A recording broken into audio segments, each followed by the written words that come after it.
Welcome back to Bingo Topics, where we're going to look at a myriad of things, starting with the power rankings and ending up on what the Eagles should actually do during their bye week. I have some maybe crazy suggestions, but just follow me here. What's up? It's your boy Cintron, coming back at you with another analysis video, and I kid you not, that's my real name. First up here, the Eagles power ranking roundup for week 18, the last week of the regular season, and we are doing exactly what you do not want to do, trending downwards. So looking around the national media, power rankings heading into the regular season finale, the Eagles are dropping fast. And it's not a mystery why. So let's get into it. The Eagles ranked number 9 on the NFL.com rankings. And yeah, at some point, talking about all the good things, we were 10-1 at one point. Had offense and defense at some points that were ranked within the top 10. And in December, we've suffered a humongous, tremendous collapse. They've allowed 51 points in 60 second half minutes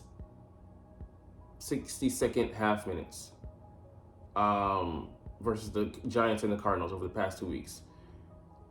Yeah, we went from being in control of the number 1 seed to not even being in control of the NFC East that belongs to the Cowboys. And are the Eagles cooked? No, you can never say that. But I agree with them. We look pretty irreparable. The damage has been done, and it's not gonna be repaired until we actually fix what's ailing us going on within the coaching ranks among our crew. Yeah. And it's been appalling. It's been mildly shocking, but overall, no. The way we've been playing this year has been a precursor to that.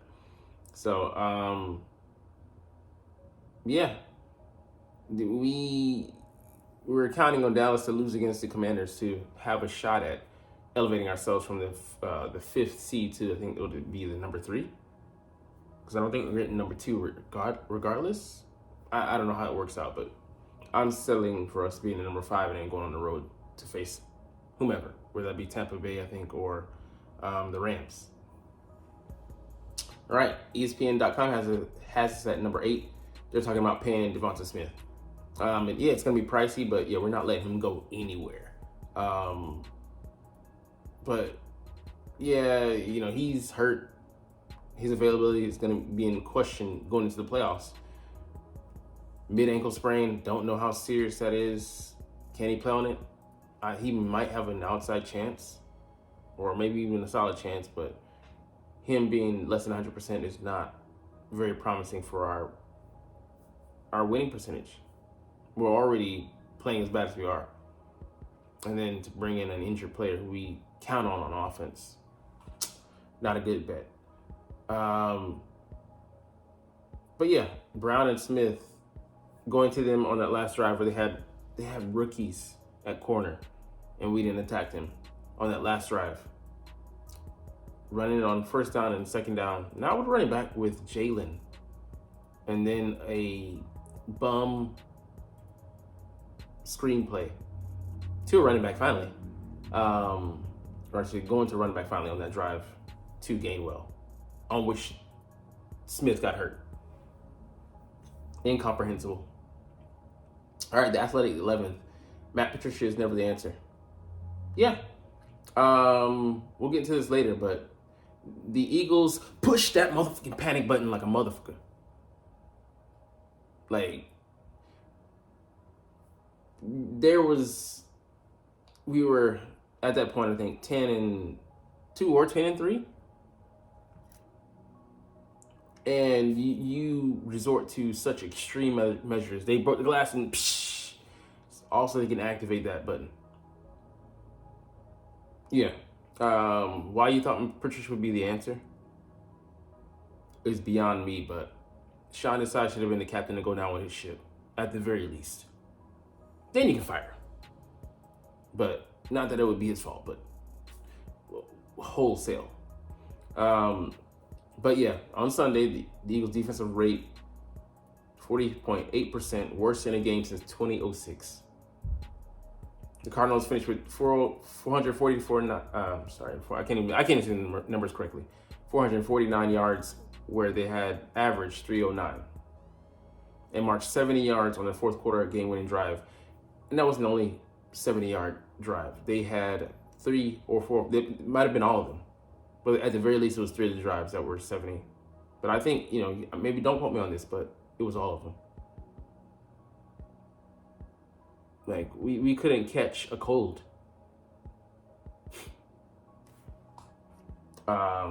But yeah, here's the surprising thing. I mean, well, not surprising, but here's the ironic thing.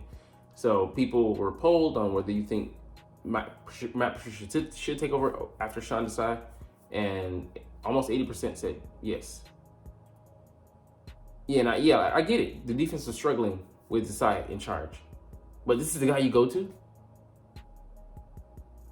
and the results look like they might have been trending upwards. That came crashing down. So I mean, it just really exposed how bad of a move it was. That pandemonium really ensued after that. And USA Today, 9th. So Jalen has 38 touchdowns, 23 passing, and 15 rushing. He'll need 58 to have to push at number 258 to get us to the Super Sunday. Look, it's going to take an act of God to get us to the Super Bowl, back to the Super Bowl. At this point, one and done. It's looking like what we have in the cards for us. Don't look reliable in the least. So, yeah, Jimmy's just like, what? Are you kidding me? Because like people thinking that it's going to be a light switch. I've seen some delusional fans say, it's the playoffs, we're going to turn that switch. No, it's not just switch you flip. Unless there's like 5% of teams in the history, not just like, especially not current day, that could do something like that. And even then, like, they weren't spiraling like we are. We're a turd circling in the toilet. And we're gonna go down that pipe. We have no choice. We're not fighting this current. All right, Yahoo has us at 10th. The Eagles blowing a 21-6 lead and losing to the Cardinals at home is the most damaging loss of the NFL season. I find it hard to disagree with him. I know there's been a couple, but damn, that had to take the cake, man. Being outgained 449 yards to 275 at home. The bottom has fallen out in Philly. I mean, this game showed you really how bad things are here in unsunny Philadelphia. Yeah, the bad defense that just has been coached badly.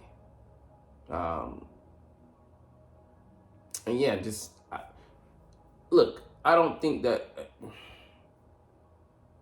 was Sean Desai a world beater at defensive coordinator? I don't think so, but I think he had some moments, and given the pieces that he had, he did a pretty good damn job. I don't think we saw his ceiling, and that's just me, but I don't think he was allowed to coach the way he wanted to anyway, so. All right, CBS with a short but sweet analysis. They have major issues as they fell out of control of the NFC East. They have defensive issues in a big way. Oh yeah, pretty much. We're doing pretty bad. All right, let's get into some more scathing analysis. So here in the hierarchy obituary, don't know why we switched back from that. Don't do it to me again. All right, but the Eagles at 11-5. They're number 5. I think that one of the logical fears that arose after the Eagles promoted Matt Patricia was that the defense's performance would look significantly better under his watch than it did under Sean Desai, simply because they were playing against Drew Lock, Tommy DeVito, and the freaking Arizona Cardinals, while Desai had to face the hardest schedule in the NFL. And we saw how false that was. Matt Patricia, he did better because, he pretty much was just overseeing Sean Desai's offense. When he implemented more of his stuff, he melded the worlds kind of still, but we saw how bad it got. Like we hit officially rock bottom against the Cards. Dominated at home, losing time of possession, being scared on the final offensive drive we'd had, and putting confidence in that defense to go out there and stop them when they hadn't in the second half all day.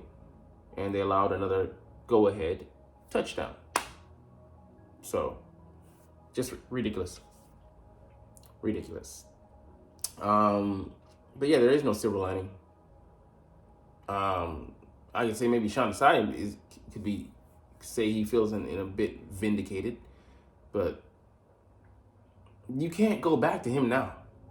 And that's the sad part. Like, I think he would be the better fit for the defense, but you can't. There's no way in hell. I think he would actually do it because he's just that much of a professional, but I don't think they could swallow their pride and be like, we were wrong. Because that would be in a direct admittance of, okay, we made a mistake here, and we're gonna go back to you and turn the reins back over to you. But that would probably come with the caveat: he has to have free reign to do it, be able to do whatever he wants. We'll get to that later, but there's no way, no chance in hell, as I said in WWE, that they do that. No way. And here's just icing on the cake. Nick Sirianni, in response at his press conference, he was defiant and defensive, despite being the offensive guy. But he was offensive as well. During his press conference, he reminded us all that the Eagles are clinched a playoff berth. Oh man, that's groundbreaking news. We didn't know that. Are you fucking kidding me, bro? We are in the playoffs. A lot of teams want to be in the playoffs. We are in the playoffs. Who cares if we get a participation trophy for being in the 2023-2024 playoffs? We're going home.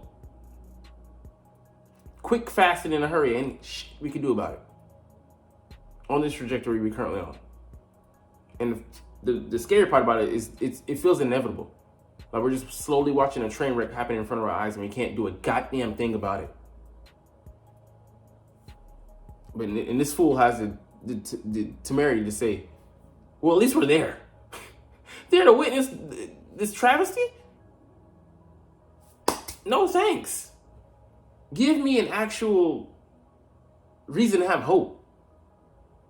Superman is gone from this world. He's dead. This is the second, Superman, Man of Steel, Batman collusion movie. That is dead. All right, man, let's get into the last thing here today. 5 reasons the Eagles should rest their starters against the Giants in Week 18. Hell no. That's a stupid, dumb idea. We ain't doing that dumb shit. Here's what I recommend. I know they would never do it.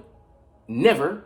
But give Brian Johnson full autonomy to do what he wants to do on offense so we can see the true offense that he wants to run. Just give us a peek at what things could have been like if there is no overseers or there are no micromanagers. Let him have at it the way he sees fit to run the offense. And do the same on defense. But in turn back to Sean Desai. Give him full reign to do what he wants to do. Employ the strategies he wants to run with. These coverages, the schemes, the play design. Hey, unless we just let loose willy-nilly and just use this as a test game because it means nothing in the overall scheme. I mean, we could win. If we win, sure, we could. We're kind of smart enough to lose. But why not just put balls to the wall and just say, forget it. Try some things out. Because as funny as it sounds, that's as good a shot. It's actually a better shot than doing what we've been doing. Stay in the course. That's just my opinion. But I believe we should just throw caution to the wind and go out with reckless abandon in the regular season. What could it hurt us? What really, literally, what could it hurt us to do that? But this team doesn't have the balls to do it. And it's sad that we're going out like this. Anyways, we're going to get out of here. But you're not even watching though, but it's all good because I love making these videos and love talking about the Eagles, even when we're this god awful. But man, let's chunk the deuces. But like I said, as always, It's Fly Eagles Fly, and let's motherfucking go. Like, comment, share, and subscribe if you want. Thanks for watching. Check me out at Cintron, Cintron Anime, Cintron Life, or Cintron Laughs, or other social media.